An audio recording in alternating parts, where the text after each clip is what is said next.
로마서 9장, 10장, 11장은 유대인의 구원 문제에 대해 사도 바울이 다루는 내용입니다. 유대인 중에 유대인이라 자부했던 바울이 유대인의 구원 문제를 얼마나 간절히 소망했는지 모릅니다. 우리 13절, 14절을 다시 같이 읽어보겠습니다. 13절, 14절입니다. 시작. 이제 나는 이방 사람인 여러분에게 말합니다. 내가 이방 사람에게 보내심을 받은 사도이니만큼 나는 내 직분을 영광스럽게 생각합니다. 나는 아무쪼록 내 동족에게 질투심을 일으켜서 그 가운데서 몇 사람만이라도 구원하고 싶습니다. 자신은 비록 이방인의 사도로 부르심을 받았지만 여전히 유대인의 구원 문제가 자기에게 중요하다라고 말합니다. 그가 유대인들에게 질투심을 불러일으키는 한이 있더라도 어쨌건 간에 자신의 동족이 구원받기를 간절히 바라고 있습니다. 어떻게 해요?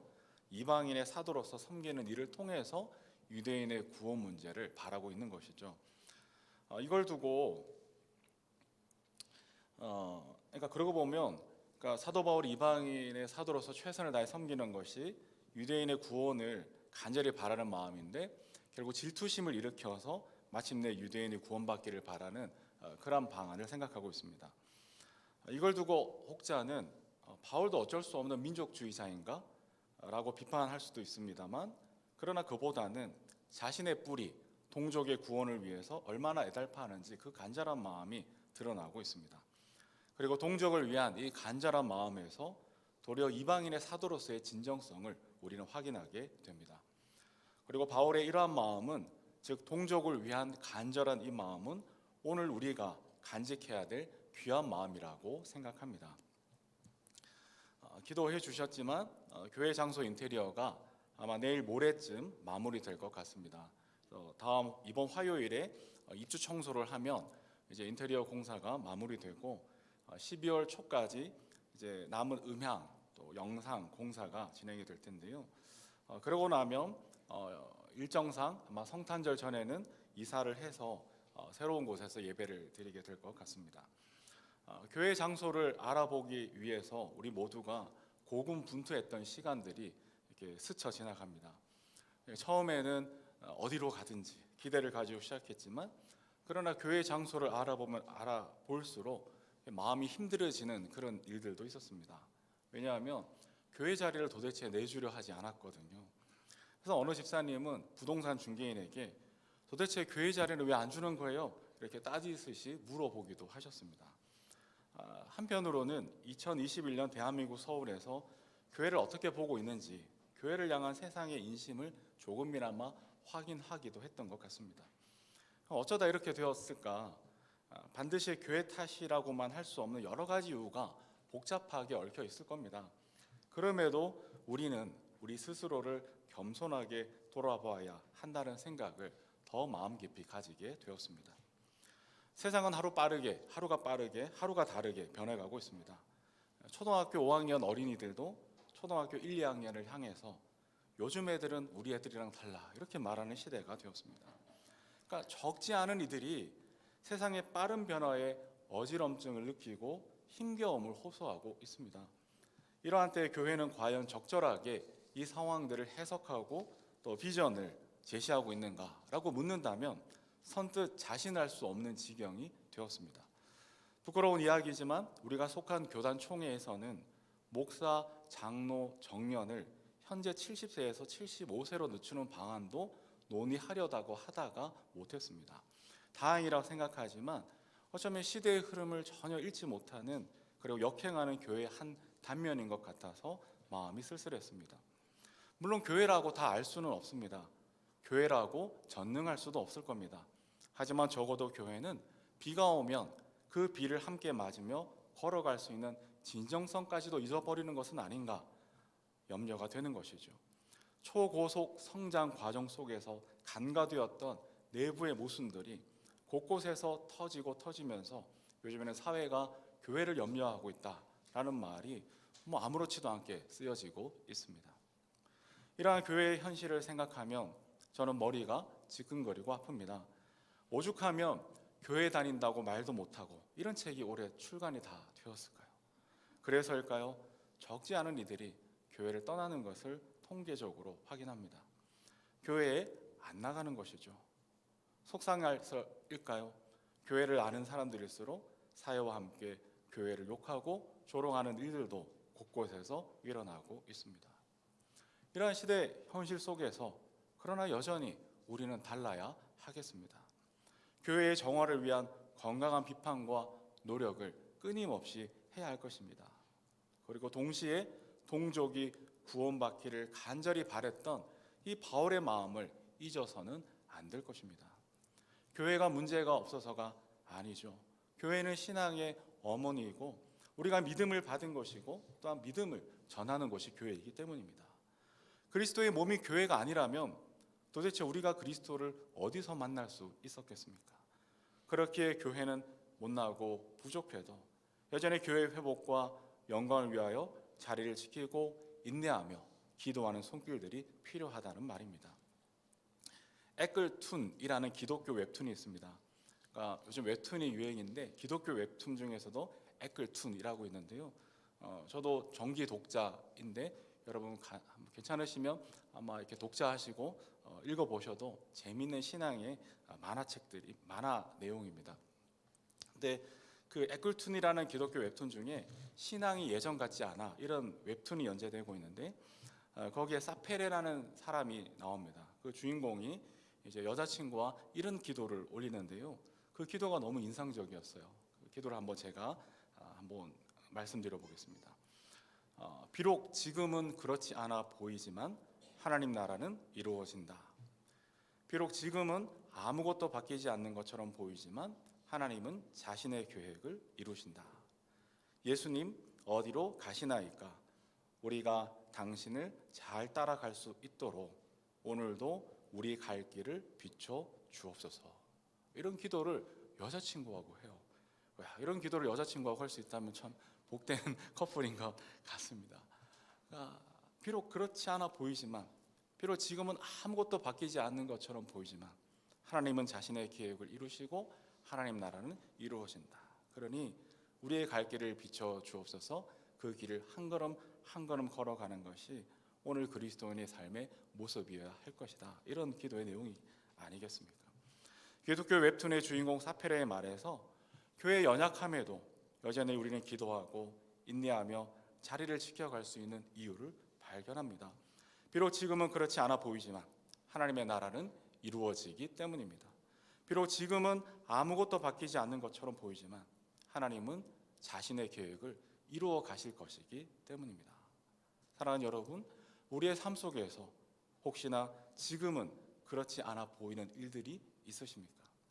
지금은 아무것도 바뀌지 않는 것처럼 보이는 사람이 우리 옆에 있습니까? 더 이상 교회와 세상에는 희망이 없어, 이런 마음들이 문득문득 드십니까? 그러나 잊지 마시고 기억하시기를 바랍니다. 하나님은 하나님의 계획을 이루시고 하나님의 나라를 마침내 이루어 가십니다. 이 하나님이 우리의 하나님이시고 우리의 아버지가 되십니다. 이 하나님이 오늘도 예수 그리스도를 우리에게 보내고 계십니다. 우리 주 예수 그리스도께서 성령을 통하여 우리 마음에 임하시고 교회와 세계를 여전히 다스리고 계십니다. 이 하나님을 믿으시기 바랍니다. 후히 주시고 꾸짖지 아니하시는 하나님께서 다함이 없는 풍성함으로 우리의 삶을 격려하시고 채워주실 것을 저는 믿습니다. 그런데 바울은 이 유대인의 구원의 문제를 간절히 소망하면서 거기서 한 걸음 더 나아갑니다. 유대인의 구원 문제를 위해서 기도하고 소망할 뿐만 아니라 동시에 강력하게 확신하고 있습니다. 그가 유대인의 구원을 확신하는 이유가 놀랍습니다. 그것은 유대인이 실패했기 때문이라고 합니다. 그러니까 유대인이 실패했기 때문에 유대인이 구원받는 것이 확신하다. 그러니까 이게 무슨 말인가 싶을 텐데요. 오늘 본문을 관통하는 그 맥입니다.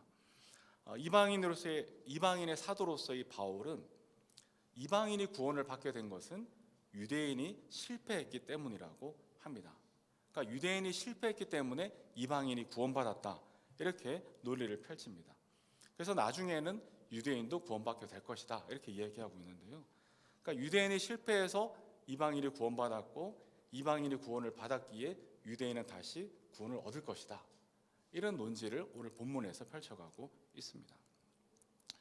12절을 한번 같이 읽어보겠습니다. 12절입니다. 시작. 이스라엘의 허물이 세상의 부요함이 되고 이스라엘의 실패가 이방 사람의 부요함이 되었다면 이스라엘 전체가 바로 설 때에는 그 복이 얼마나 더 엄청나겠습니까? 그러니까 바울은 이방인의 사도로서 이방인이 구원을 받은 그 이유를 말합니다. 그러니까 이스라엘의 허물이 세상의 부요함이 되었고 이스라엘의 실패가 이방 사람의 부요함이 되었다. 그러니까 이스라엘이 예수를 거절했기 때문에 이방인이 기회를 얻게 되어서 구원을 받았다, 이렇게 말하고 있는 것이죠. 이게 마음에 선뜻 이렇게 납득이 되십니까? 네. 그러니까 이 구절만 놓고 보면 자칫 그러면 하나님의 구원은 제로섬 게임인가? 이런 생각이 들게 하기도 합니다. 그러니까 제로섬 게임이란 뭐냐면 어떤 시스템이나 사회 전체 이익이 일정해서 한쪽이 득을 보면 반드시 다른 한쪽이 실패하게 되어 있다. 그 상태를 제로섬 게임이라고 합니다. 그러니까 예를 들어 스포츠가 그렇죠. 이기는 편이 있다면 지는 편이 있습니다. 그러니까 성경에서도 장자권을 두고 에서는 실패했고 야곱이 차지를 했습니다. 그러니까 그러면 구원도 그런 것일까? 그러니까 이스라엘이 실패했으니 이방인이 구원받는다. 그러니까 하나님의 구원은 제로섬 게임이라는 이야기인가? 그렇게 오해할 수도 있겠습니다. 그러나 그것에 대해서 바울은 아니라고 합니다. 우리 15절을 같이 읽어보겠습니다. 15절입니다. 하나님께서 그들을 버리심이 세상과의 화해를 이루는 것이라면 그들을 받아들이심은 죽은 사람들 가운데서 살아나는 삶을 주심이 아니고 무엇이겠습니까? 이 구절 자체는 조금 어렵게 느껴지실 수 있는데요. 이런 뜻으로 생각하면 좋습니다. 그러니까 이스라엘을 버리셔서 세상과 화해를 이루셨다. 이제는 이스라엘을 다시 받아들이셔서 죽은 사람들의 부활을 이루신다, 이 말입니다. 그러니까 세상을 구하기 위해서 이스라엘을 버리셨다면 이제는 죽은 사람들을 부활하시면서 이스라엘을 구원하신다, 이런 뜻입니다. 그러니까 온 세상의 구원과 죽은 사람들의 부활이 결국 이스라엘의 구원과 연관되어져 있다, 이렇게 이해를 하시면 될 것 같습니다. 아마 혹시 오늘 당장에는 선뜻 이해가 되지 않아도 이 말씀이 점점 더 우리 안에서 깊이 이해되어질 것 같은데요. 그러니까 이렇게 보면 하나님의 구원은 제로섬 게임이 아니고 하늘에 썩어지는 미랄로도 설명할 수 있을 것 같습니다. 날씨가 추워지면서 남산에 예뻤던 단풍들이 지고 있는데요. 붉게 타오르는 그 남산을 아름답게 수놓았던 단풍들이 하나 둘씩 떨어지고 있습니다. 근데 우리 눈에는 아름다운 단풍의 빛깔들이지만 실제로는 마지막 죽어가는 순간에 발휘하는 찬란함이라고들 하더라고요. 그러나 단풍이 지고 죽으면서 다음 해에 봄에 생명으로 되살아날 수 있습니다. 그래서 우리 주님은 한 알의 밀이 땅에 떨어져 썩어야 많은 열매를 맺는다라고 이 생명의 신비를 이야기하셨었는데요. 비록 이스라엘이 자발적으로 순종한 것은 아니었지만 그들의 실패와 무지가 이방인의 구원을 위한 미끄럼이 되었다라고 말할 수가 있는 것이죠. 그러니까 예수 그리스도를 거절한 허물이 이방인의 구원으로 이어졌습니다. 그들이 의도한 것은 절대로 아니었겠지만 그들의 실패와 허물을 주님은 사용하셔서 이방인이 구원의 기회를 얻게 만들어 주셨다, 이렇게 이해를 할 수가 있습니다. 그래서 사도 바울은 유대인의 구원을 확신하고 있습니다. 그러니까 이스라엘은 예수 그리스도를 거절했습니다. 하지만 이스라엘의 실패는 실패로 끝나지 않고 모든 것을 합력하여 선을 이루시는 하나님께서 이방인의 구원을 위한 썩어지는 미랄로 삼아 주셨다라는 말입니다. 그러니까 하나님은 이스라엘의 실패와 허물 때문에 이스라엘을 완전히 버리시는 것이 아니고 그들의 실패와 허물을 미끄럼 삼아 이방인에게도 기회를 주셨다라는 것이죠. 그러니까 이방인이었던 우리가 하나님의 구원을 받은 것은 이스라엘의 실패와 허물이 썩어지는 미랄이 되었던 덕분입니다. 따라서 이스라엘이 이방인을 위한 썩어지는 미끄럼이 되었기 때문에 이제 땅에 떨어진 밀알에서 새 생명이 움트듯이 이스라엘 또한 새로운 생명, 하나님의 구원을 받게 될 것이다. 이렇게 사도 바울은 확신하고 있는 것이죠. 여기까지 다 이해하신 줄로 믿습니다. 제가 이해했으니까 여러분은 더 잘 이해하시죠. 그래도 혹시 설명이 미진했다면 개인톡으로 연락 주시면 좋겠습니다. 전적으로 제 탓입니다. 자, 이스라엘의 실패와 이방인의 구원의 관계가 한 알에 썩어지는 밀알과도 같다면 우리는 결국 하나님의 구원에 대해서 또 한 번 할 말이 없어집니다.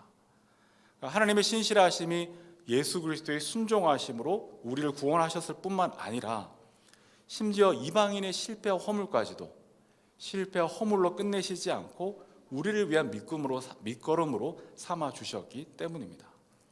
따라서 오늘 성경은 우리에게 결코 우쭐되어서는 안 된다, 이렇게 경고하고 계십니다. 우리 18절을 한번 같이 읽어볼까요? 18절입니다. 시작. 그대는 본래의 가지들을 향하여 우쭐대지 말아야 합니다. 비록 그대가 우쭐댈지라도 그대가 뿌리를 지탱하는 것이 아니라 뿌리가 그대를 지탱한다는 것을 명심해야 합니다. 본래의 가지들이란 이스라엘을 말하는 겁니다. 그러니까 이스라엘이 절대로 의도한 것은 아니었지만 어쨌거나 그들의 실패와 허물이 이방인의 구원을 위한 밑거름이 되었다면 이방인의 구원을 얻은 우리는 더더욱 우쭐댈 수 없고 우쭐되어서도 안 된다라고 바울이 경고하고 있는 것이죠. 하지만 지난 2000년의 기독교는 지난번에도 말씀드린 것처럼 너무나 자주 우쭐대었던 것 같습니다. 특히 이스라엘을 향해서 가지는 이 우쭐대는 마음은 너무나 상상할 수 없을 정도였는데요. 예수님을 죽인 자라고 낙인 찍고 핍박하며 쫓아냈습니다. 여러분, 베니스의 상인이라는 책을 아실 겁니다. 저자가 누군지 아시죠? 그 유명한 사람입니다. 갑자기 생각이 안 나네. 그 유명한 사람인데 그 책에 보면 유대인에 대해서 어떻게 묘사하냐면 욕심 많고 돈만 아는 사람들로 유대인을 묘사하고 있습니다. 그러니까 그냥 책에 유대인에 대해서 그렇게 묘사를 하고 있는 거예요. 이처럼 유대인을 조롱하고 욕하고 반유대주의적 감정을 일으키는 일들이 비비재하게 있었습니다. 결국 그것이 히틀러의 유엔 학살에서 정점을 이루었다. 그러니까 히틀러의 행동을 정당화할 수는 없지만 한 미치광이가 갑자기 그런 일을 벌인 게 아니라는 것이죠. 당시 많은 기독교인들이 공감하고 지지했기 때문에 가능했던 학살이었습니다. 우리 주 예수 그리스도를 믿는 이 은혜를 받은 우리로서는 그러나 이 이스라엘의 회복을 위해서 바울의 심정으로 지금도 기도할 수 있으면 좋겠습니다. 버림을 받았던 그들이 돌아올 때 엄청난 하늘의 은혜를 우리는 경험하게 될 것입니다. 이스라엘을 받아들이실 때 죽었던 이스라엘이 부활하는 것 같이 우리 모두 부활의 영광을 누리게 될 것이라는 것이죠. 또한 우리 마음에 혹시나 그리스도인의 삶에서 우쭐대는 마음은 있지는 않았는지 우리 스스로를 이 대림절 기간에 되돌아보았으면 좋겠습니다. 20절에 보니까 교만한 마음을 품지 말고 도리어 두려워하라. 그러니까 개역 개정에서는 높은 마음을 품지 말고 도리어 두려워하라라고 합니다. 왜냐하면 우쭐대고 교만한 마음을 품는 것에 대해 하나님은 준엄하게 심판하시고 아끼지 않고 잘라내실 것이다. 그래서 우쭐대지 말라고 합니다. 최근에 많이 사용된 영어 단어 중에 deserve라는 단어가 있습니다. deserve, 자격이 있다. 이 말들이 굉장히 많이 사용되었는데요. 물론 열심히 땀 흘리고 수고한 것에 대해서 칭찬과 격려로서는 마땅한 말입니다. 자격이 있어, 열심히 노력했어, 수고했어. 하지만 정도가 지나쳐서 남을 무시하고 그렇지 못한 사람들에 대해서 조롱하고 우쭐대는 마음에서 나는 자격이 있어 라고 말한다면 그것은 상당히 위험한 말이 될 것입니다. 점점 더 우리 사회가 빈부격차가 심해지고 또 승자 독식이 우리 사회 문법인 것처럼 자연스러워져 가는 것도 알고 보면 자격이 있다 이 말이 왜곡되어 사용되기 때문은 아닐런지 모르겠습니다. 이스라엘의 실패가 무엇이었을까요? 스스로 자격이 있다고 여긴 탓이었습니다. 선민이라서 율법을 받았기 때문에 정결법과 안식일을 지키고 있어서 하나님의 구원에 대해서 자격이 있다고 자신하고 생각했습니다. 그러나 그것이 그들의 실패와 넘어짐이 되었습니다. 이스라엘의 교만한 마음이 결국 예수님을 십자가에 못 박았습니다. 그러나 하나님은 교만한 마음을 물리치고 겸손한 자에게 은혜를 주신다라고 합니다. 그러니 우리 마음에 조금이라도 우쭐대는 마음이 둥지를 틀지 않도록 이스라엘의 삶을 반면교사 삼아야 하겠습니다. 대신에 날마다 더더욱 하나님의 인자하심에 머무는 우리가 되어야 합니다. 22절을 같이 한번 읽어보겠습니다. 22절입니다. 시작.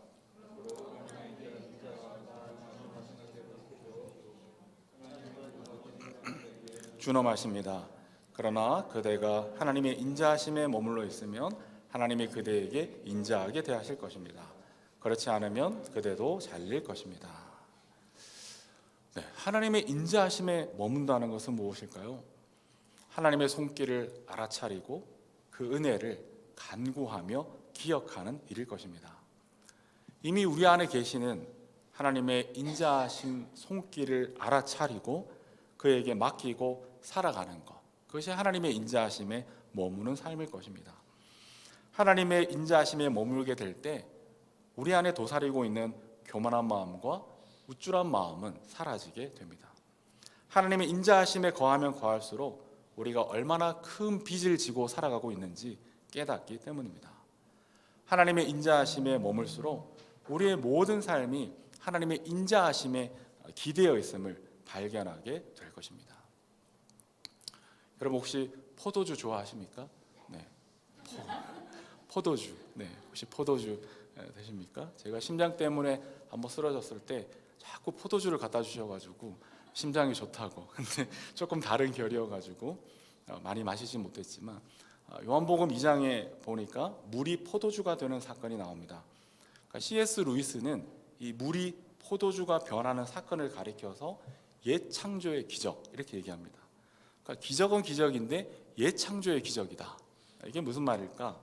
즉 물이 포도주로 변해가는 과정은 전혀 새로운 기적이 아니라 원래 있었던 일인데 다만 주님이 시간을 압축시켜서 행하셨다는 차원에서 기적으로 나타나게 되었다. 그런 의미에서 옛 창조의 기적이라고 이름을 붙였습니다. 그러니까 원래 물이 포도주가 되는 과정이 있잖아요. 그래서 하늘에서 비가 내리고 땅을 적시고 포도나무가 자랍니다.